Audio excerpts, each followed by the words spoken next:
Hello, this is saxophonist Antonio Parker, and this is a conversation in jazz, where we are promoting jazz through telling the stories. Today, our special guest is the legendary jazz pianist here in the DMV who has performed and or recorded with many of the jazz greats, Baltimore's own Mr. Bob Butta.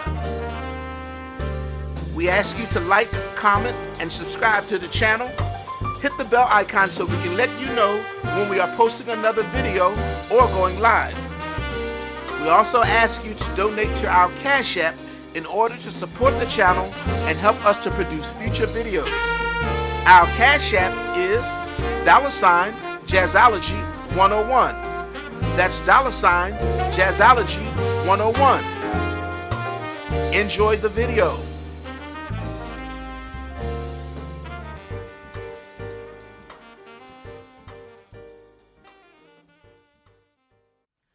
Hi, this is saxophonist Antonio Parker, and this is a conversation in jazz.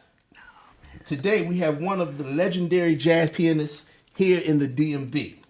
He has performed with the likes of Dizzy Gillespie, Sonny Stitt, Stanley Turrentine, Gary Bartz, Roy Haynes, just to name a few. He has been heard on over 30 recordings, along with many stellar musicians. Please welcome the one and only Mr. Bob Butta.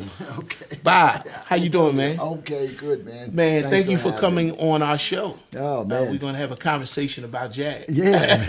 Yeah. Glad to be here, man. Yeah. I don't know when we met, but it was a while ago. But Yeah. I've been following your music for a long time, man. And We hit together back in the 80s, 90s? it was either it was the late 80s or early 90s. 90s, yeah. Somewhere. Twins, maybe? Yeah. Or one of those But it was great nightclubs in D.C. And then, man, we did a gig last week, man. Oh, that was burning. Yeah, we had a lot of fun. That was burning beyond description. At Jack's. Was. That was, yeah, Yeah. Jack's. Who we had? Jack's. Paul Langosh. Paul Langosh was on bass. He was with Tony Bennett for 20-some years. Yeah. Yeah. And Nasser Abiday. Nasser Abiday. Yeah. You and I, man. That was a lot of fun. Paul Langosh, you know, to do a gig like that for him, that was a real treat. Really? Yeah, because, Okay. I mean, he's worked with some big names, but to work with guys that hit like we do, Yeah. that was a... Yeah. Oh, man, he was laying it down. He too. still taught. He laid it down great. Yeah. Man. He really did, man. Him and Nasser, and then, of course, Nasser, he can play, any bass player can play with Nasser Abiday, man. Yes. Yeah, that's my good friend, Nasser. So what we do here, though, we like to get to know your story. Like, you know, we hear your music. I've been following you for years and been checking you out for years. But how did you get to this point, you know? I'm still here. I don't know. I don't know. My first question is, for those who don't know, who is Bob Butta? Oh, man, Bob Butta is a guy that he just won't go away. He just won't go away. He just won't go away. I grew up playing, you know, in rock bands when I was a teenager. Really? Know, Wow. And then I got a chance to, I got the situation, I had to learn all of these songs on a 45. They gave me a stack of them because I was going to get into this band that played disco music, you know, which I did not want to do. But at that time, I wasn't ready to be doing what we're doing. Yeah. So I put the record player on slow speed, thinking to get the parts. But Antonio, when you do that, it doesn't lower it an octave, it lowers it a fifth. Wow. And I learned like, I don't know, 40, 60 tunes, a fifth down from... Wow. So when I got to rehearsal, the guy was counting them off, and I'm like, you playing my parts. He goes, whoa. You're in a whole nother key, huh? I got the right chords and another key. Wow. So I explained to them what happened. So you know what I did? He said, well, get your music together and we'll have another rehearsal. So instead, I went down to this place called The Closet in Baltimore, Jazz Closet. I went down there.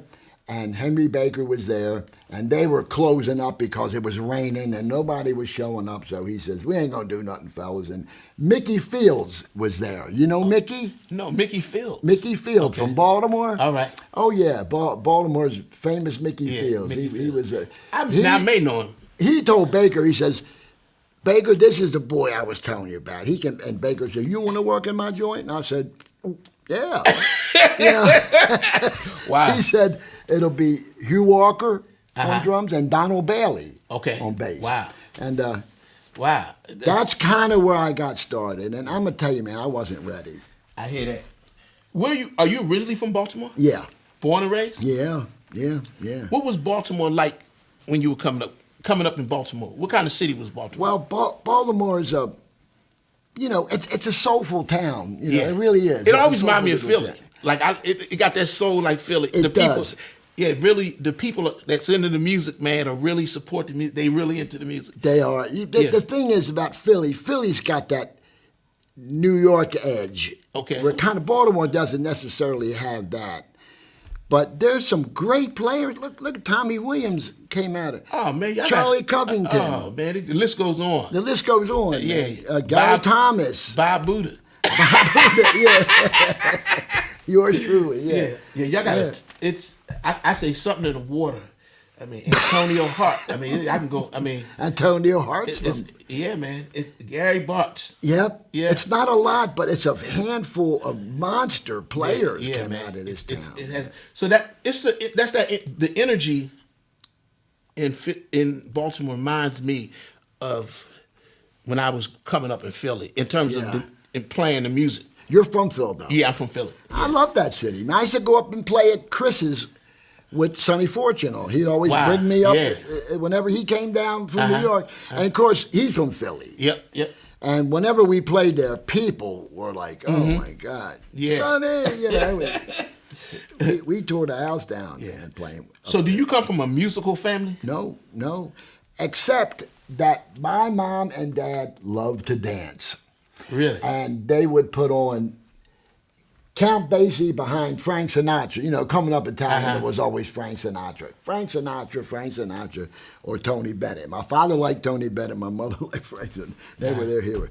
And they would be Count Basie's band. And I would watch them since I was 5 years old. I would watch them dance.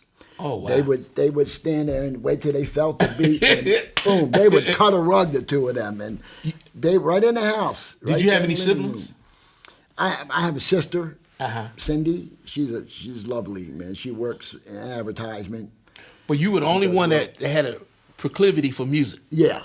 Wow. Yes. That's And what kind of music did you listen to as a kid? Just coming. Oh, I'm listening to Jimi Hendrix. I'm listening to Led Zeppelin. Really? And then I'm listening to, way up on the right side of the radio is all the soul channels. So I'm listening to the Temptations, and I'm listening to the Four Tops, and then on the left side of the radio is all the, the bands like Bread and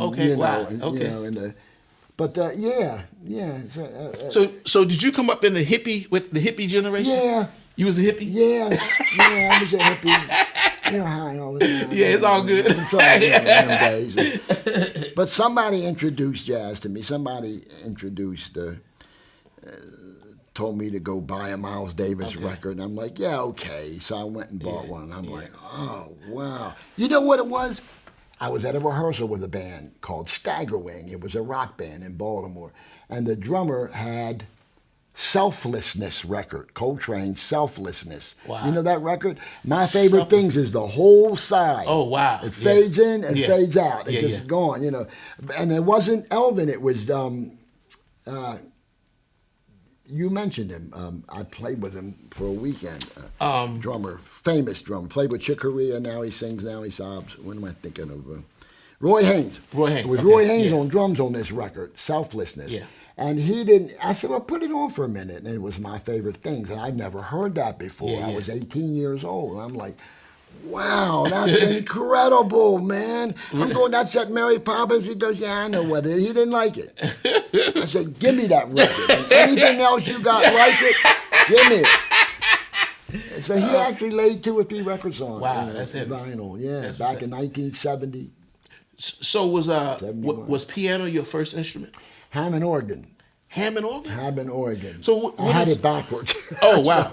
So what attracted you to the Hammond organ? Well, you know, those rock bands in those days, all of them had Hammond organ in them. Mm-hmm. You know, of course they carried electric bass. Okay. You know, Yeah. Except for a band like Tower of Power, that guy played. Mm-hmm. He was a great organ player. But most of those bands had a guy playing, holding chords down and turning the Leslie on and off. You know? And so I bought one. I saved my money and I bought a Hammond B3 and two 122 Leslie tone cabinets, and we carried that stuff around. It always stayed in somebody else's van or, you know, my mother's basement. Yeah. She was like, Bob, can you get this thing out of here? I want to have a party down here. And I'm like, yeah, okay. So it end up in somebody else's basement, you know. So did you study formally or were you self-taught? No, well, a little bit of both. You know what? I was fortunate. I went to Essex Community College, and in Essex Community College, 4 or 5 teachers from Juilliard, they were best of friends. They moved down to Baltimore or Essex area, raised their children down there. It was Murray Sidlin, Saul Lilienstein, Dr. Arno Drucker, Margaret, voice teacher. It was 4 or 5 of them. And they were teaching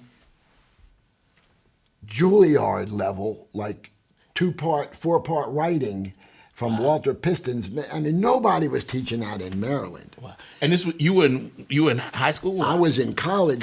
But who was learning that? I mean, this was a junior college. This was a junior college. People in the local universities weren't even learning that. Wow. I was fortunate. But I'm sure you were playing piano before you got to that level. You didn't. Oh yeah. No. How did you initially start playing organ or piano? You mean right from the very get-go? From the giddy up. I was 6 years old playing baseball. I was Little League baseball, which I was a pretty good little baseball player, actually. Come to think of it. My father and I went up to Timonium in one of those, you know, Kiwanis Club things where they, you know, they have the cows and they show them and they get milked. And over in the corner was a guy playing a little Hammond F100, a little tiny organ, and he was walking the pedals and he was swinging. I remember thinking, wow, you know, that is really neat, you know. And my father says, you want to do that? And I said, yeah, I think it's cool and neat, you know. Wow. He rented this organ. I took lessons. And before you know it, I ended up getting in a band, which I know 5 chords, you know. So how old you would say you were 6? I was 6 years old. I didn't get in the band until I was 14. Yeah. But you did take private piano lessons? Yeah, well, later. Now, these lessons were method lessons. They put a piece of cardboard up in the organ, and it's not how you learn how to play. When I hit 18, I took legitimate piano lessons. Peabody, and I took classical piano with Dr. Arno Drucker and Paul Nitsch and learned how to play the piano.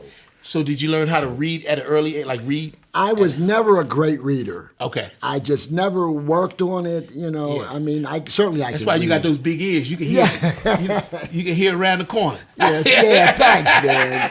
Thanks for saying that, man. That means everything to me, man. I'll tell you. Yeah. But I mean, I can read, but sight read is a different thing. I said, if you want me to learn a classical piece, you better give it to me months ahead of time and let me learn it bar by bar. Gotcha. I'll have it. I'll get it. Okay. I'll get it. Yeah. So did you play in schools coming up? Like, did you play? Well, there was a little rock band in high school that I played in, you know.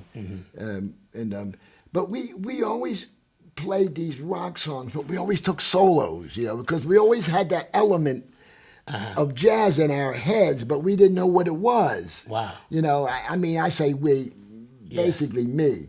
You know, I always took solos on these things, and because the guys in the band say, well, Bob, there's no, I said, I know, but I'm going to put one in there anyway. You know. So did you sing? Did you sing as well? No, I tried that. They said your voice doesn't blend with anybody else's. So I wished I did sing. I would love to be able to sing. So do you have perfect pitch? No, but I got good relative pitch. Okay. You know, perfect pitch can be a curse. Yeah, I heard. I mean, but I wish I was cursed with it. Yeah, I have to tell you, I wish I was too. to be honest with you, I wish I was. It's a nice curse. So you mentioned that you first became exposed to jazz when someone gave you a John Coltrane. That was your first exposure to I think so. Although my father bought me some Jimmy Smith records because I bought this Hammond organ, and he bought like some strange records with guy playing organ and his flowers on a. I don't know what they were playing. Beautiful dreamer, wake up and see. He bought me that, but he also bought me 2 Jimmy Smith records that were hanging. They were like 79 cents, you know. Yeah. And he bought me these 2 Jimmy Smith records, and I'm like, wow, this is amazing. So you were hearing jazz coming up in the home? A little bit. Yeah. And I didn't know what it was called. I didn't know that was jazz. Wow. I didn't know what that was. I always had this, Antonio, I always had this feeling that besides songs and people singing when I was really little, I wanted to play stuff. You know, I didn't know what it was. That I was hearing or feeling, but I guess it was jazz or an element of jazz. Gotcha. You know? Yeah. And later on, you know, kind of, you know. When did you catch the jazz bug? Like, when did you say, wow?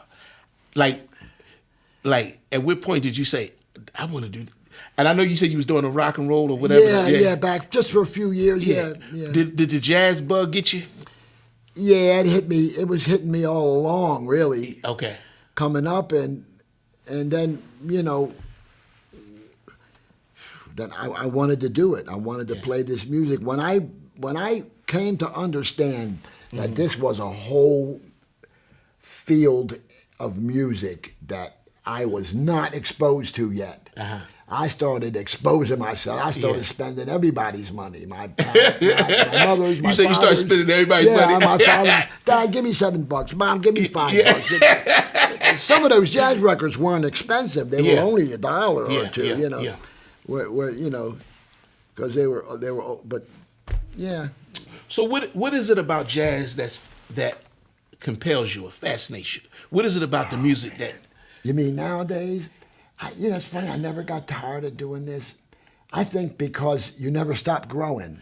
You know, it's like you never. You know, because of the concept of how it works, you never stop growing. That's true. It's just you keep inventing and inventing, and there's no end to it.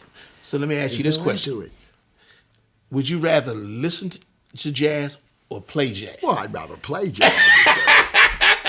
Do you listen to, like, when you're home, do you listen to jazz? Oh, sure. Yeah, certainly. Okay. Certainly. I mean, nowadays, what I'll do is if I'm learning a tune and I'm thinking, gee, should I go listen to Wynton Kelly do this? I know he does it. I'm thinking, yeah, but then I'll start to sound like him, you know. Gotcha. And I don't want to say, but I'll say, let me see what he does, and I'll go listen to him do it. And I'll go, wow, that's the way it's done. So you mentioned classical music. Yeah. So you never formally studied classical music? A little bit, yeah. Okay. I did. You know what? I would say that I was 70% self-taught and 30% formal. You know, so I did have, you know, with Dr. Ono Drucker and Paul Nitsch, those 2 guys were, and Bob Fields was another teacher, a great teacher that played. And I went through all the Bach 2-part inventions. Wow. I went through a couple of the 3-part inventions. I went through a couple of I didn't get into the fugues. I got into the intro to the fugue, but never actually played a fugue. And then some edited 20th century pieces, and I played some easy Mozart piano pieces. Okay. And I performed in front of teachers. Bernard Haydn, no relation to Joseph, no relation to the original Haydn. This was 1950s, and it was a piece. It was like a 12-tonal piece for piano and flute, and I performed that with a flute player in Essex College. And that's the only classical performance I've ever Did that done. help your technique? Oh yeah, that's where you develop it. Yeah. Oh yeah. Scales, 2 octaves up and down. I'll go through all the scales. And you can inject some of that in your jazz too. Oh, absolutely. Yeah. I mean, the scale going up, it was that one extra note turns it into a bebop scale. It's one extra note. Yeah, that's what's happening. Yeah. Who were some of your biggest influences, pianists or organ? Man. Like who would you, if you had to say, okay, when I came up, I was checking out this cat. Who were those cats? Well, I kind of did it backwards because of my age, but Chick Corea, when I heard that album with Spain on it, what is that record called? It's got Spain and it's got the gal singer on it. When I heard that Fender Rhodes, that's when I got serious about taking lessons and stuff like that. But Chick Corea, Herbie Hancock, McCoy Tyner, and then I went back and started listening to Bud Powell and Thelonious Monk. And I went through a thing with Thelonious Monk where I learned a lot of his compositions. I mean, maybe 1/3 of all the ones that he wrote. And I was trying to sound like Thelonious Monk, which is probably not a good idea to try to imitate Thelonious Monk. People won't get that all the time. But those guys... Yeah. Did you study jazz improv with anyone in particular? Not really, because who would teach that in those days? I mean... Yeah. I'm trying to think of who... No, actually, no. Yeah. I have to say no. All right. Yeah. What was your back when you was coming up? What was your practice regimen like? Well, in the beginning, I was, certainly trying to play the lessons I was given to by whatever teacher. I had classical piano lessons from Dr. Drucker, and I had lessons from Bob Fields. And then Charles Covington, I took a couple lessons with. Okay. And he started showing me some lines, some jazz lines. Did he show you any magic? He's amazing. He saw his wife in hand. Yeah. He's incredible. He's a musician. He's a musician. A musician. He just called me the other week. Yeah. He calls once in a while. We talk. Nice cat, real beautiful. He's a beautiful cat, man. Yeah. I love Charlie, and he's a masterful piano player, organ player, and composer. Yeah. I mean, Wow. He's fantastic. And he makes it seem so easy. Doesn't it, though? Yeah. Don't he? Oh, man. He's such a gentle soul, too, man. So you practiced a lot? I practiced a lot. In the beginning, I was practicing 8 hours a day. Wow. I mean, I had just gotten married to my first wife, and I was home practicing all day. I wasn't making any money. I was just home practicing the piano. She was working and going to school. And then I was getting gigs, so we lived in a cheap, rundown apartment, so we were able to afford it. But I practiced 8 hours a day when I was 20 years old, 19, 20. I got married when I was 20. I was really young. Yeah. And then, of course, you can't do that your whole life, but I still practice a few hours a day. Not every day. Yeah. But if I'm not working much, I'm on it. When you get older, you learn how to practice. You learn how to practice. Yeah. And 8 hours is... Because you're not going to get 8 hours worth of information. Yeah. But when you don't know anything, you need to practice a lot. That's right. But I basically now, man, like I work on stuff. Like for instance, you have a gig. Say you decide to have a gig, and you've got some tunes. They're a little bit obscure, and maybe you wrote some tunes. You'd have to send them to me early. That's what I'll practice. Gotcha. Okay. There's a reason to work on stuff, and Did you do a lot of transcribing solos? I did a little bit. I should have done more. Okay. But I transcribed. The first one I ever transcribed was Wynton Kelly's solo on My Shining Hour. Wow. With Coltrane. Yeah. I transcribed most of that piano solo. And did you write the transcription out, or did you just learn? No, I wrote it out. I still have it somewhere at home. Yeah. I wrote that out. Yeah. What do you think the benefits are to transcribing? Oh well. You get right in it, You say, oh, look at that line, and when you see that and you're going, and that starts on 1, 2, 3. starts on the end of one, and then you see how he starts these lines or what beat they start them on, and when they end up boom, like on the third note of the next chord, you see how that falls and why. If you changed the beat where you start that, it would sound like a whole nother melody. That's something, It's something, isn't it? And you learn those little nuances. The little Obviously, you've done the same thing because I hear it in your playing. A little bit. Yeah, man. But it seemed like piano. Now, when you transcribe for piano, are you transcribing that left hand and the right hand, or just the solo hand? It's usually the right hand. I got you. I probably should transcribe both. Because I'm like, how do they hear all the clusters and all that? Yeah, I can't really. Yeah. I mean, I really wanted to get. Usually, your hand will go to where it's supposed to go, and it'll be pretty close to what you're supposed to be playing, All right. Yeah. Now, when did you said that you started playing in rock and roll bands and all that? Yeah, when I was young, yeah, sure. Now, when did you start gigging playing jazz? At what point in your development? I think I was about, kind of on a steady basis, because Yeah. I would get one here and there, but on a steady basis at the Jazz Closet when I was 23 years old. Mm-hmm. That was your first jazz gig? I think, yeah.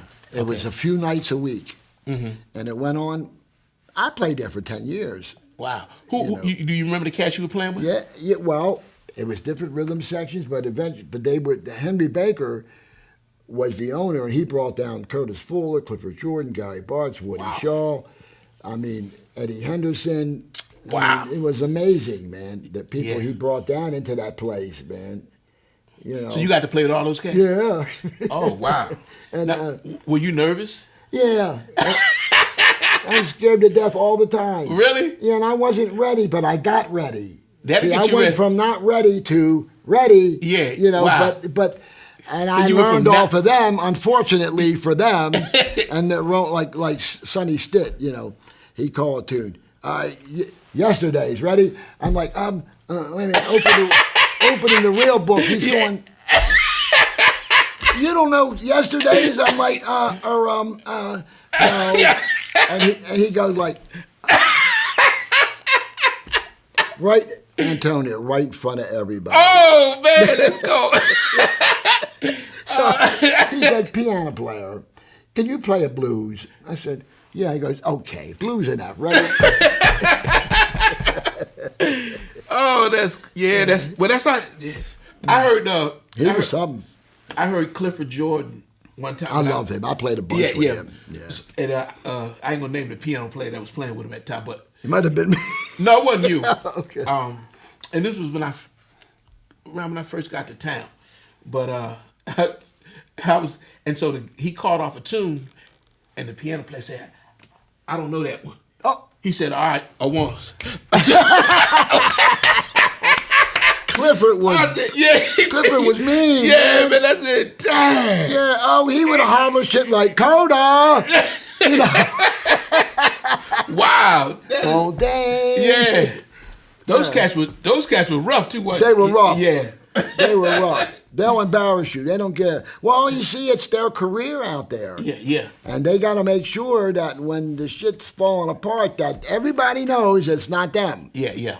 What happened to Clifford? He wasn't playing. No, it was the piano player. Yeah. It was the bass player, So I understand it. Believe me, I do. Yeah. I get it. So those lessons helped you. Actually, it was painful, but they helped you. Oh, yeah.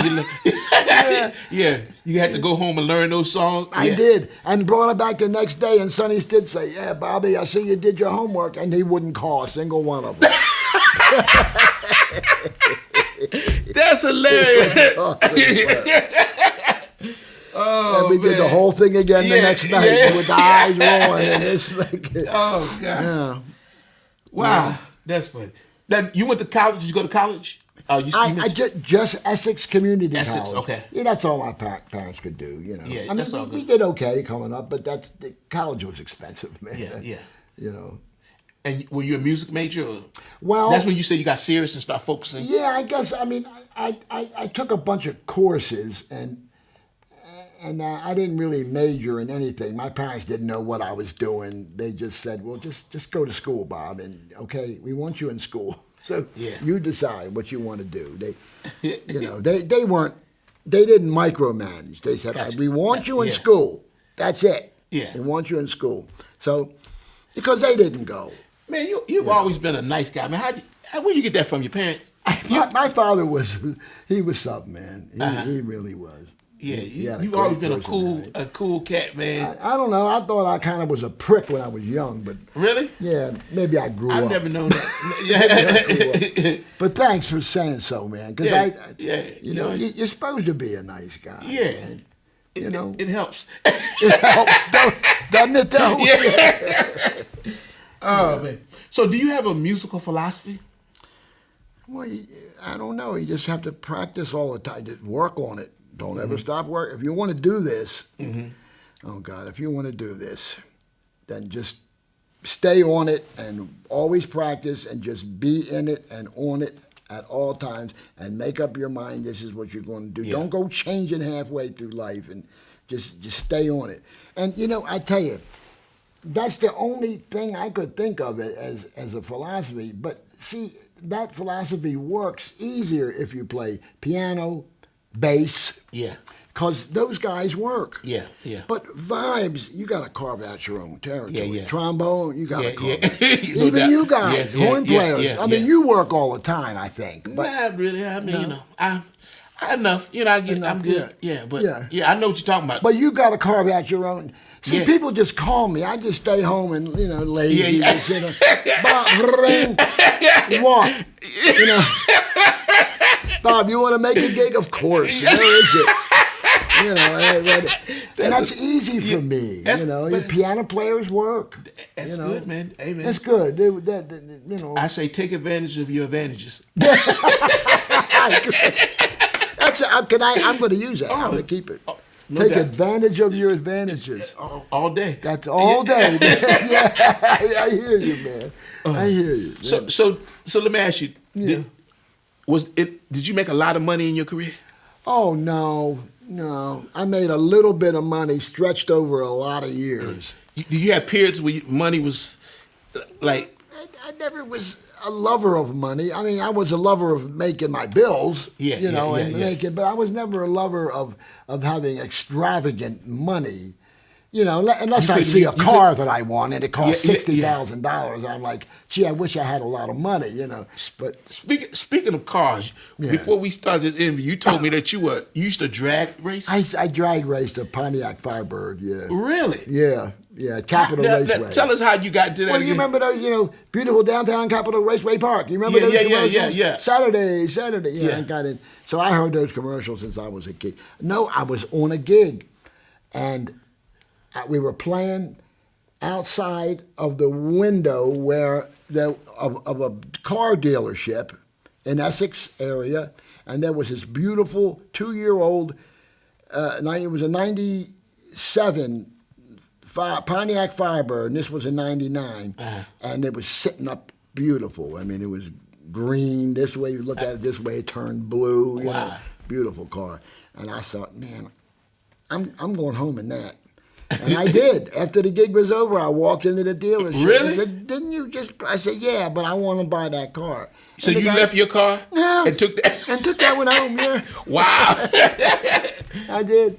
They didn't give me anything for that. It was a Ford Escort with 180,000 miles. So what made you? That car made you get into drag racing? Well, yeah. When you buy a car like that, then you start looking up stuff about it, and you find out that I bought the wrong one. If I was going to drag race, I bought a V6, and I should have bought a V8.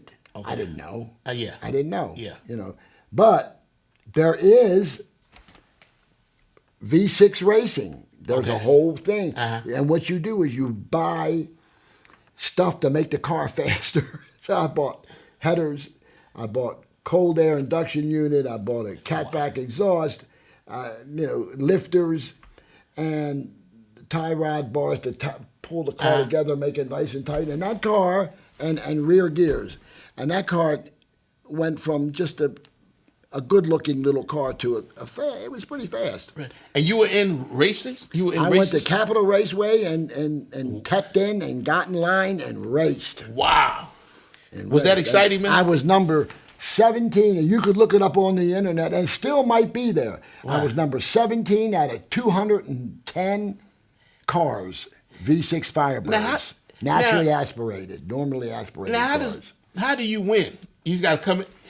Well, you know, you dial your thing on the windshield, and if you go faster than what you put on the windshield, you're disqualified.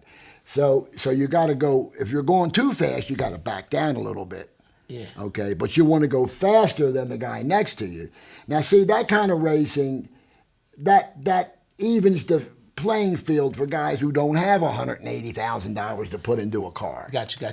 They might only have $2,000, like Yeah, I had. okay. I had $2,000 I put into that car, putting these things on it, you know, and make it go faster. And it did. It went faster. Wow, that's It amazing. was pretty good. It was pretty So was it good. fun? Oh yeah, it was a lot of fun. I would get up because my wife was working all day, so I'd get up at 9 o'clock in the morning. I get up, I get in the car, and I ride around all over the place and go places where I can kind of Yeah. you know. Yeah. And I'd bring it back, and then I went down the basement and get on the piano for a few hours and work on what I worked on. And she'd come home, we'd have dinner, and I'd get dressed and go to the gig. Wow. Wherever that was. That's you know. that's interesting, man. It was a nice Wow. life, yeah. Then until I crashed the car, and I totaled it, and I said, "There's enough of this. Yeah. Enough of this." Hey, man, that's. But And it was you fun. said you were in your 40s. You about? Yeah, it was in my 40s. Whew. I should have been 19. doing Yeah. that, but, Wow. yeah. Wow. Anyway, have you ever? Do you also teach? I don't, but I have. Okay. I've taught. I've had students from time to time, Gotcha. and they learn stuff. I just don't do it, and I don't know why I don't do it. I don't have any. I'm nothing against it. I just don't do it. Yeah. I think I might start that. You know, do you teach? You teach? Well, I teach in the public school system. Oh, you do? do? I mean, Okay. I have taught privately. Yeah. But man, once I get home from teaching, I ain't want to do no more teaching. Yeah, I'm good. I hear you, Yeah. man. Yeah, But because that's got to get wear on you, right? Well, it's not that it wears me. I just have other things. Once I'm in teacher mode. And Yeah. then when I get home, that's me mode. Yeah, right. I got you, man. I hear you. Yeah, man. you know. You got so I ain't to trying- turn that off. Yeah, you got, and then Yeah. I might want to chat or write some music. Or Yeah. Yeah, because you're about all them Yeah. all day. Yes, that's So my you're time. not about yourself at Yeah, all, right? yeah, I mean, yeah. I think teaching's amazing. I think people who teach are amazing, and I probably should do it. And I'm appreciating it more as I get older. yeah, Yeah, I've been trying to get out of teaching ever since I started. When I got older, I said, because you run into kids that you've taught, and they come back and they say thank you. See, Do they really? Yeah, Yeah. man. I run into kids. I'm talking about. I had one time, man. It was this one kid. He and I remember him because he was the biggest kindergartner you ever want to see. yeah. Big kindergarten. And so when I left that school, he was in kindergarten. Next time I saw him, I was in a gym watching my son in a basketball game. He was and I said, he was in 12th grade. And I just remembered him from kindergarten. Yeah. And I said, you went to Charles Young? And that was the same, yeah. Wow. It was wow. That's yeah. incredible, Yeah, man. That just gave me a chill. Yeah, I got funny stories like that, man. That's wild, man. I had a kid. I was at this new school in the hood, Yeah. and I'm on what we call recess duty. Where the kids are playing, and I'm making sure the kids. So it's time to get online. gotcha. So, Yeah. so this little third grader. I'm trying to get him online. He said something smart. Oh, he did. And Okay. I don't take none of this stuff personally, but his teacher overheard it. Oh. And I guess she called his parents. Oh, man. So I ain't think nothing of it. The next day I come to school, and the school disciplinarian or whoever that title is, he comes and gets me and say, such and such's father's here. Y'all had a little incident. I said, I'm like, oh, okay. So I went down. So I go in the room, and his father looks at me and said, you used to be my teacher. Oh, no kidding! Wow. Holy smokes, Oh man, you should man. see the look on his son's face when he, Yeah, oh my God, man. That must have been amazing. yeah, and that was 20 years prior. Yeah. Yeah. Yeah. And I yeah, remember yeah. him. Yeah. You remember Yeah. oh my first year God, teaching, I remember man. that guy. So you get those stories, you know. How many years ago was that? That was 20 years. Ago this happened? No. When that incident happened, I Yeah. had taught his dad 20 years ago. But this was about 3 or 4 years ago. 3 or 4 years Yeah, ago. yeah. That's what I was asking. Yeah. Yeah. Yeah, so, Wow. yeah. How about that, man? It's great. So. It's Anyway, man. incredible, man. That. Had you ever thought about moving to New York?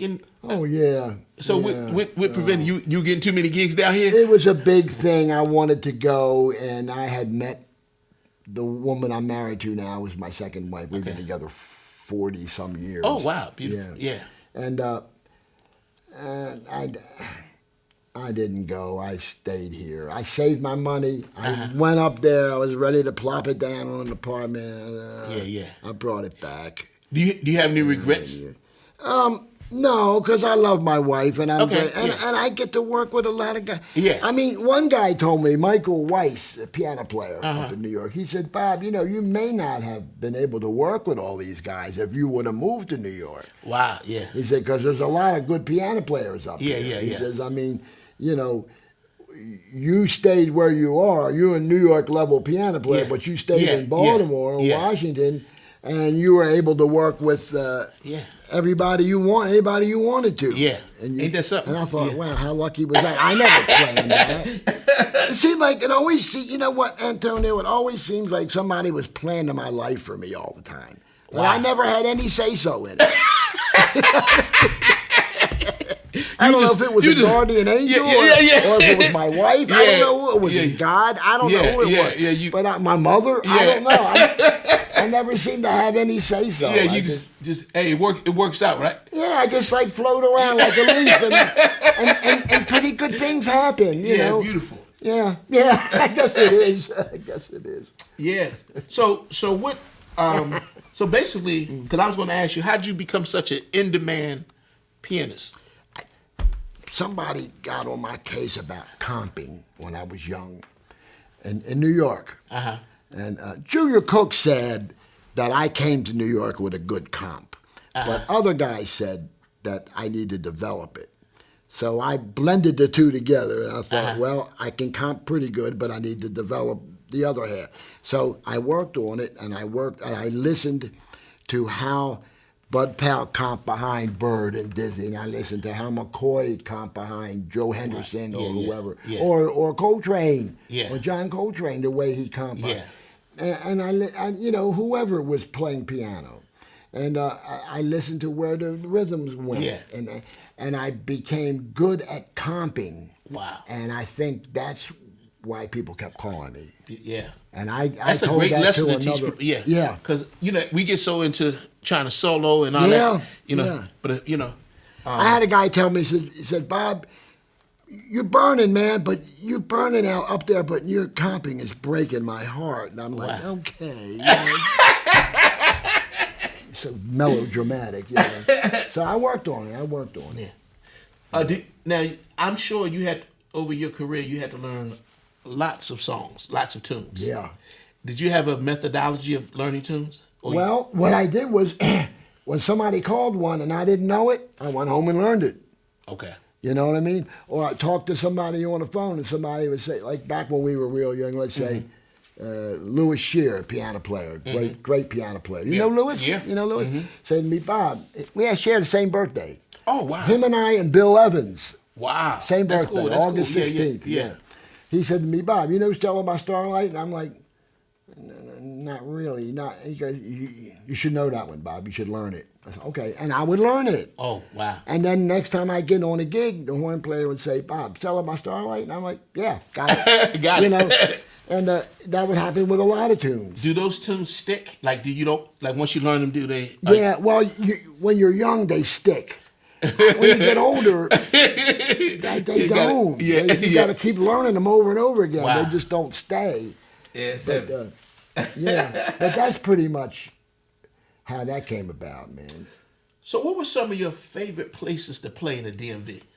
Oh, You mentioned the closet. You did that for the 10 years? jazz closet, that was my home, man, with that raggedy piano, which we kept in tune. But boy, was that a raggedy.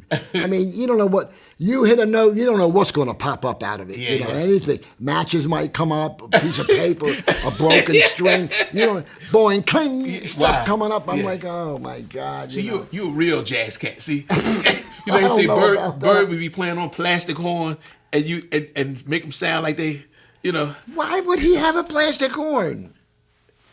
What? He couldn't afford a horn.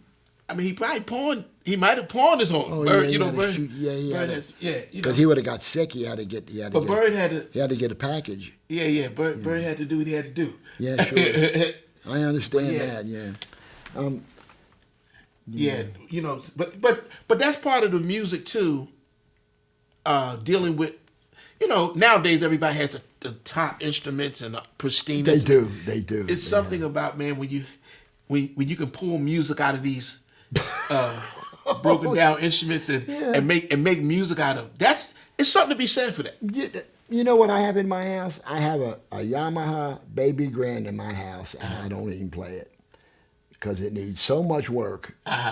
You know, from playing it for years and years, and I can't keep up. These guys want so much money to work on it. Wow. And you know, piano is the only instrument really. Well, that's not true, because saxophone used to go to this guy, Pops, in Baltimore, that would work on their horns. Okay. But piano is definitely the only instrument that the players don't tune them. You got to have a specialist to come in and tune a piano, you know. So, but I mean, in my house, I play on an electric piano. Okay. My grand piano has got keyboards piled on top of it. Wow. And music paper and all kinds. I don't even play that one. I wished I did, but I don't. So we got to talk about your fellow Baltimorean. Yeah. The great Mr. Gary Bartz. Oh, man, Gary. Now, share some history with you and Gary Bartz. His parents are from Baltimore. You know, he grew up on Pennsylvania Avenue area. It was like Christmas of 1980. I was in California. I just got back from California. I was out there for a year and a half with O'Donnell Levy's band. I just got back. And Henry Baker called me and said, hey, you want to come down here and work with Bartz? And I'm like, Gary Bartz? And he said, yeah, that's the one. I'm like, you mean? He goes, yeah, piano player can't do it. Can you do it? I'm like, yeah. I'll be there now. Yeah. You know, so I went down there, and that was it. I met him. It was Christmas Eve of 1980. I met him. We worked a gig, and ever since then, I was with him, and we played together all the way up until the mid-'90s. Wow. And then he moved back to New York. Yeah. You know. I remember when he was living when he was back down this area. Yeah. I actually took a lesson with it. You did? Yeah. You know, Dizzy Gillespie, I got to work with Dizzy through Gary Bartz. Okay, I was going to ask you about that, man. Yeah. But before we talk about Dizzy, so what was it like playing with Gary Bartz? Oh man, I thought I was playing with Train or somebody in my mind. Yeah. Oh, he was such a burner, man. You know, man, he knows how to build a solo. Doesn't he, though? Yeah, man. It's like cats like him and his tenor player Ralph Moore. Ralph Moore. Yeah, they know. I played with Ralph in New York a bunch of times. Sure. It's every note means something. You know, and they just know how to build a solo. They do, man. Yeah. When I took a lesson with Gary Bartz, he told me he spent some time figuring out how to start a solo and how to end a solo. Yeah. Yeah. So, but you know what he told me on impressions?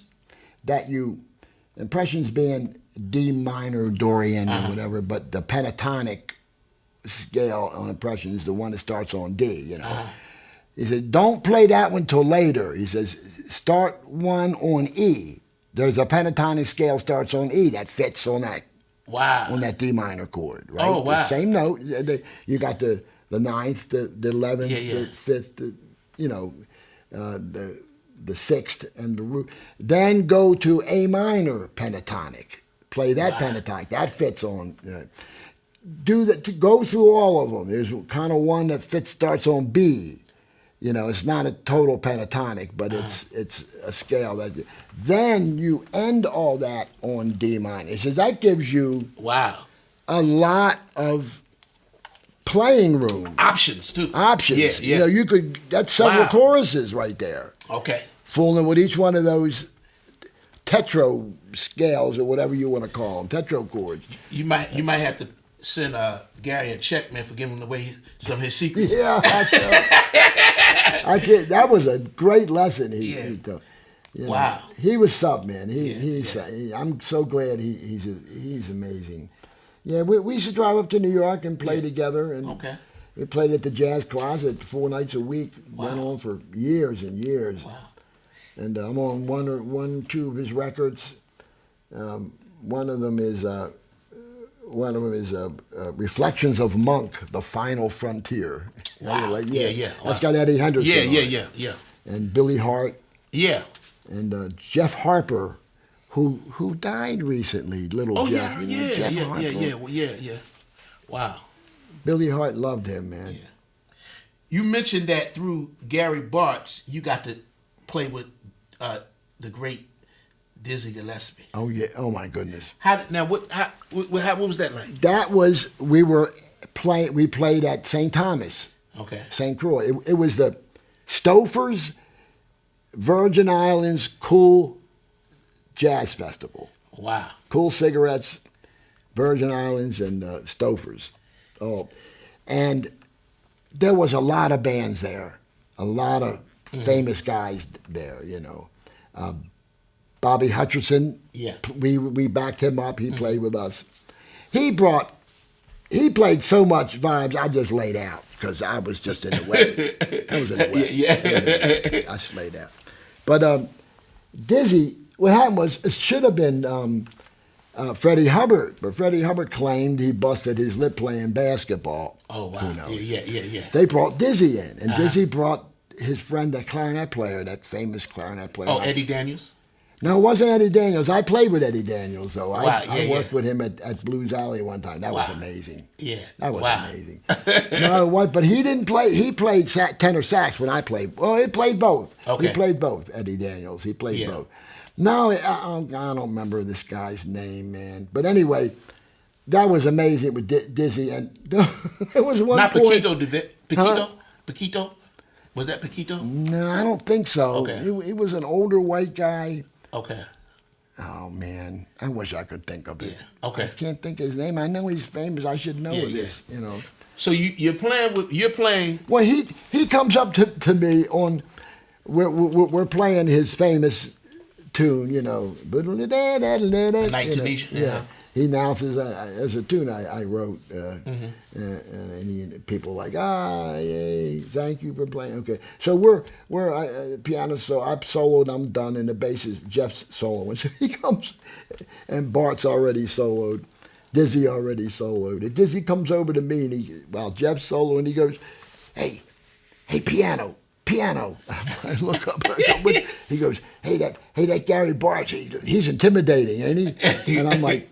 Yeah. He goes, no, I mean, he's intimidating. I'm like, yeah, he is. He goes, well, he intimidates me. I said, okay, well, does he intimidate you? Really? Wow. That's he cracked me up, man. Yeah, and then he hit me on the shoulder. Wow. That was so funny, man. Does he intimidate you? Wow. He's a character, man. And then Sonny Stitt.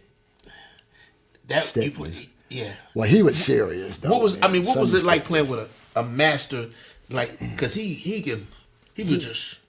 Well, on the tunes that I knew, I did okay on. Okay. I did okay on. Yeah. You know, I was able to comp pretty good, I think. But what bugged him was that I just didn't know the tunes that I should have known, and that's when he was going through all that.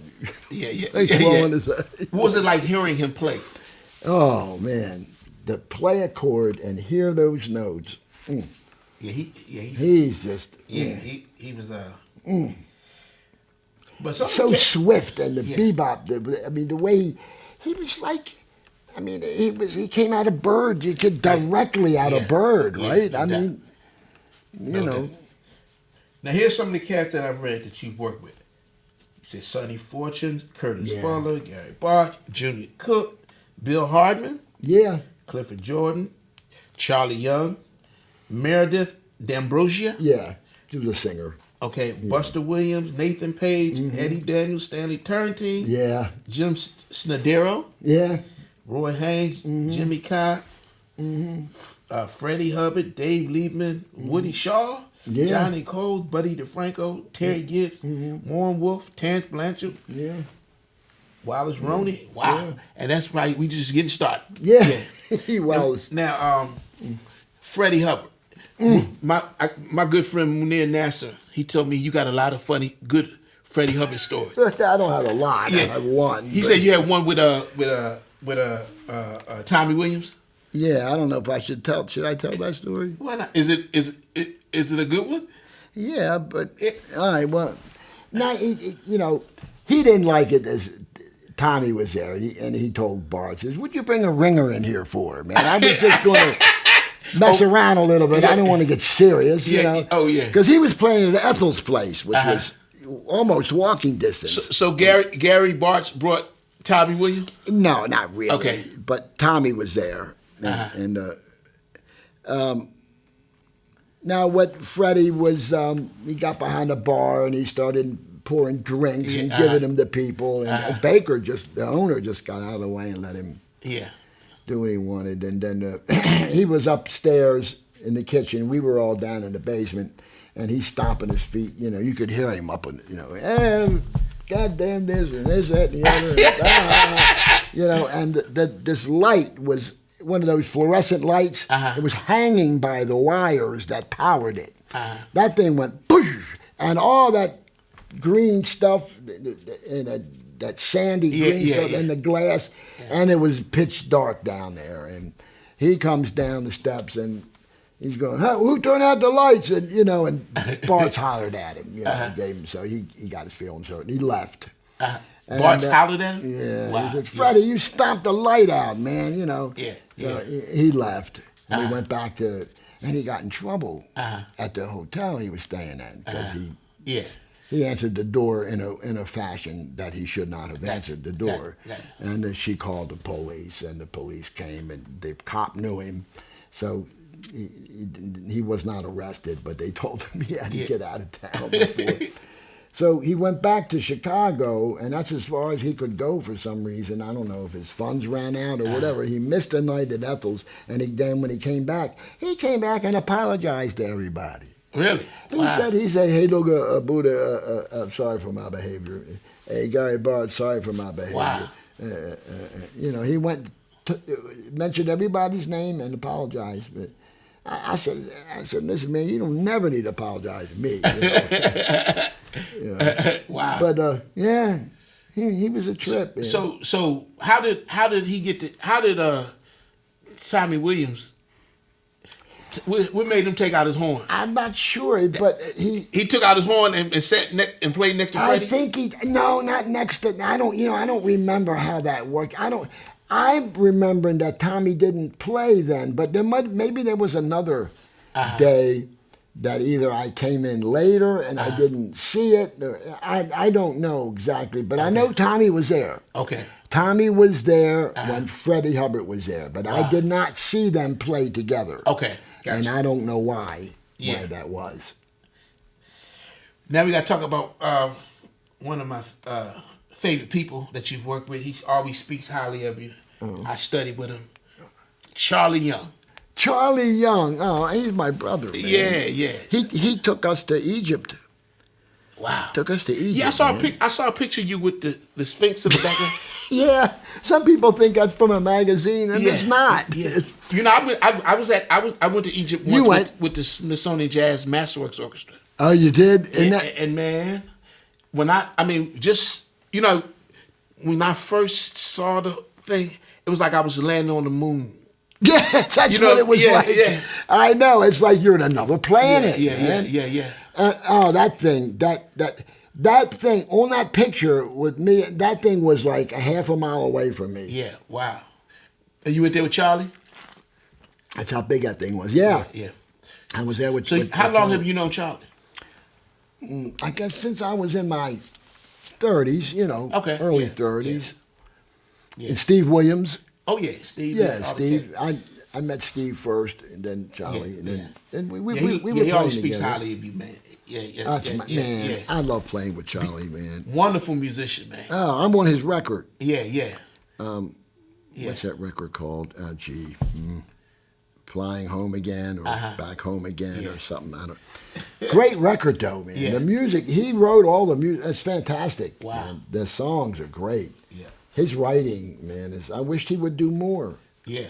But he's yeah. deep into Ellington and Yeah. sings and- He's a thorough cat, man. he is. Yeah, he really I was is. blessed to study with him. You study with Yeah. For 2 years. Yeah. Yeah.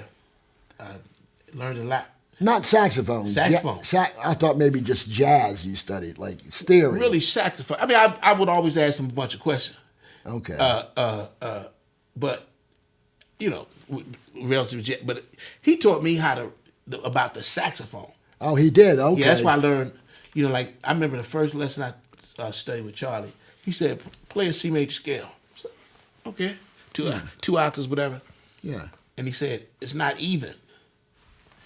And I said, "It's not even." So going from one note to the next note wasn't even because sometimes in the saxophone, and so I never thought that concept. So he got me into thinking of making your note sound even, going from one note to the next. Okay. Really, like technique and That's and- important. Yeah. Yeah. Well, he was a classical saxophone player too. Yeah. Yeah. And then hearing and it was funny when I was studying classical with him. I always played it like a jazz cat.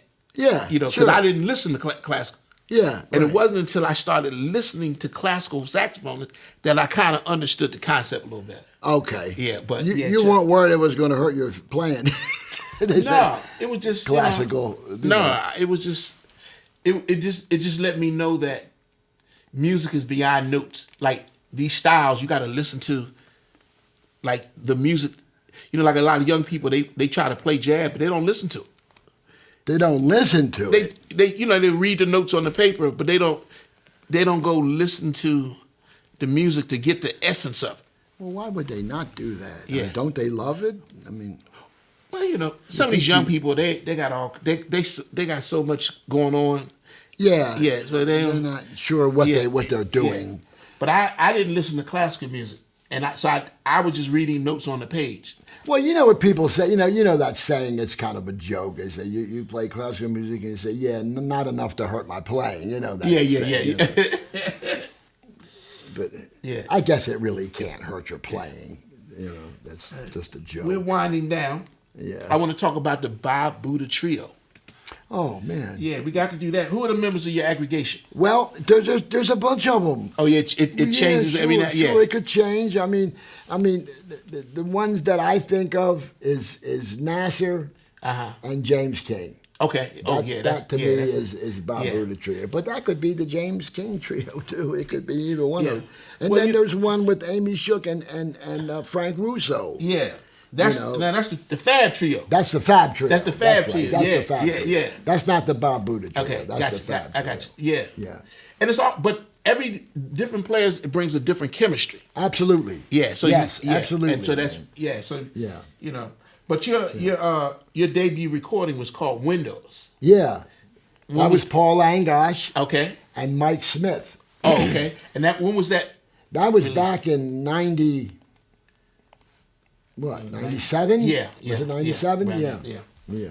So is that your only recording? Have you done? Well, that's the only one that I think is in my name. I'm trying to think. No, there was another one I put out on cassette. That was a Bob Butta Trio playing somewhere. No, Yeah. I don't know what I called that. I mean, I'm on 30 or 35 records, but as a sideman mostly. Felicia Carter, I'm on two of hers. I'm on one with Charlie Young. Wow. Gary Bartz, I'm on two of his. With the trumpeter. You played with Woody Shaw too, right? I played with Woody. Yeah. Well, he didn't call me on the phone and take me with him. Bartz brought him down. Okay, Gary gotcha, brought him gotcha, down to the jazz closet. Okay. And I have recordings of that. Wow.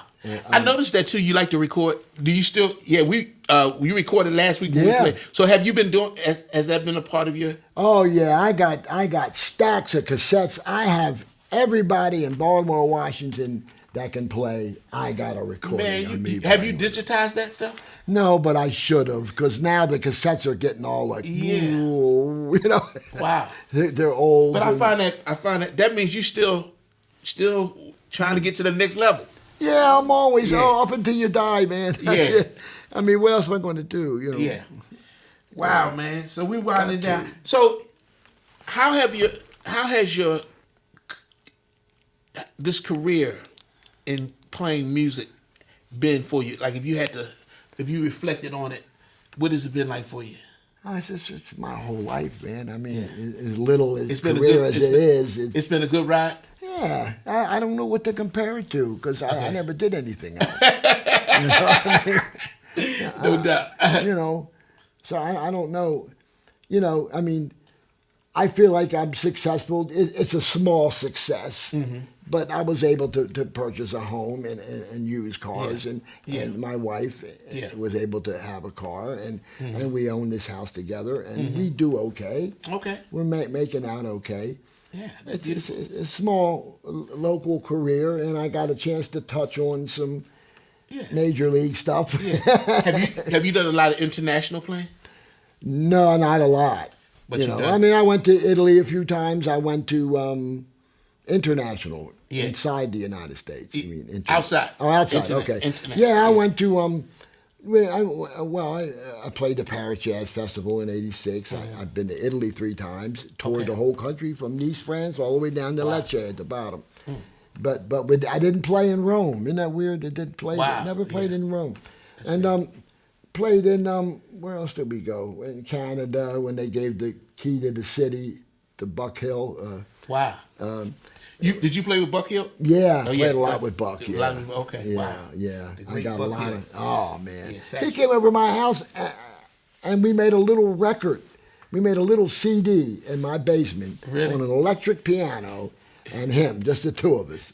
Wow. He calls it Jazz by Two. Jazz by Two. You know, he had Two. Buck Hill had an album, and the albums, each song starts with the solo. So he doesn't play the melody, so he ain't got to pay for the royalties. So that's how be darned, man. No kidding. Buck is he is something, man. Yeah. He's gone, you know. So we have some final questions. A few final questions. The first one is: do you have any children? I have a stepdaughter. Okay. I don't have any. I didn't make any children. I mean.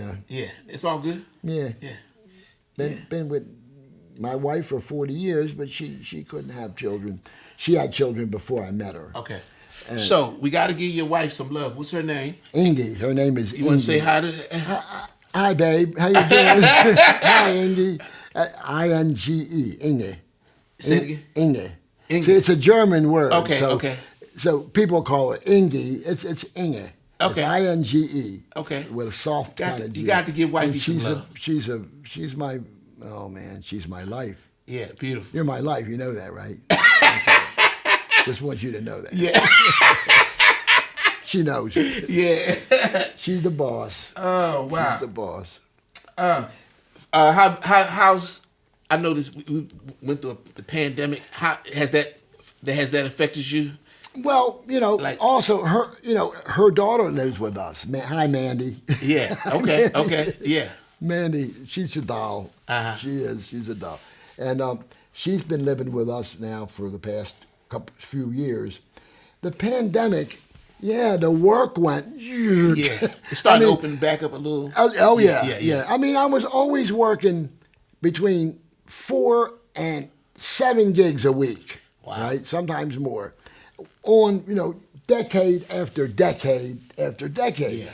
I worked so much, man, that the Saturday Night Live, the show, came on and left, and I never saw one Saturday Night Live. I saw, wow. I saw, repeats, like on Yeah, a yeah, Wednesday yeah, or yeah, something. wow. But I never saw one Saturday Night Live show. I always worked. Wow. That's how much I worked. That's It went from 6 a week to 2 a month. Yeah. Woo. And there was actually 1 month where I did nothing at all, and that was frightening. But I talked to some other musicians. I don't want to say who they are, but they said, and these musicians work a lot. They said they didn't have any gigs at all for almost a year. Yeah, it was rough. Yeah. Yeah. But now I'm getting like 8 a month now. Okay. So it's like 2 a week. Beautiful. Yeah, it's coming back. Yeah, it's coming back. It's coming back. So what's next for Bob Butta? Oh man, I wish it was something we could do. I mean, to be honest with you, man, I really do. Thank you, man. You know, Yeah, I've been listening to us, we're gonna have to make it happen. Yeah. We could go down Ande Music and We'll talk to Henry Wong and see about going in there. Yeah, beautiful. Would you want to do Yeah. Yeah. Oh, yeah. Okay, well, you and I'll do it. We'll get a rhythm section. Yeah. And go in there, man. Okay. I would love that, man. Oh man, thank you, man. But, appreciate you. Yeah, I mean, always, yeah, man. Yeah. You got it, man. Yeah, man. So we got one more question for you. Yeah.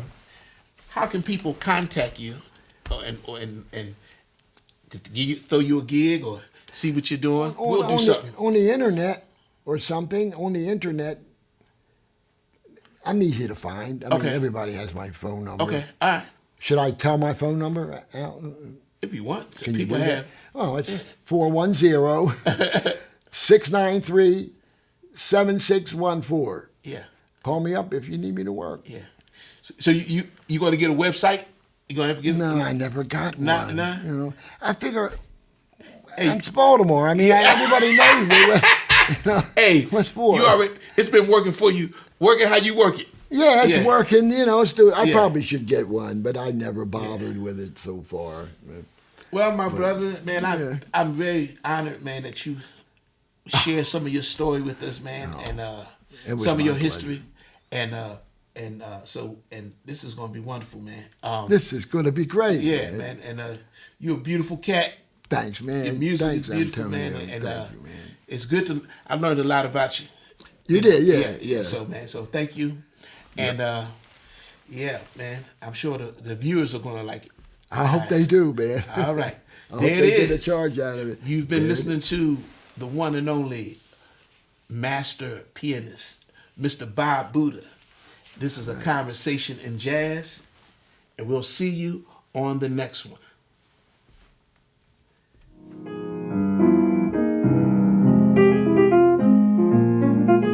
Oh, all right. Not long enough. Yeah.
Bob Butta, beautiful brother.